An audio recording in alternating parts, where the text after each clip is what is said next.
စဉ်သောမင်းရဲ့ပြုံးတွေနဲ့နေထိုင်တဲ့မင်းရဲ့ပြုမှုတွေကိုယ်ဒီလိုရင်ခုန်နေစေမြင်သာစွာနူးညံ့လက်ကလေးတွေနဲ့ကြိုးစားတဲ့မင်းရဲ့စကားသံတွေကိုယ်လည်းနေနိုင်အောင်ပဲချစ်ခင်မိတဲ့ကိုယ်ရဲ့စိတ်တွေချင်းလေးပြည့်တဲ့ကိုယ်ဖွင့်ပြလိုက်ခြင်းနဲ့အဝေးကမလေးချနိုင်လာခွေမြင်သိအောင်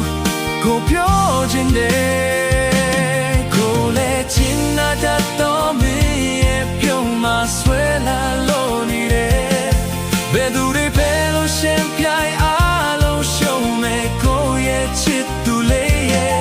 ဒီမှာသေးကြစွာပဲမပြောင်းလဲဘူးခွေမင်းတယောက်တည်းပါပဲကိုသိချစ်တဲ့ယုံကြည်ပါချစ်ဆိုလေ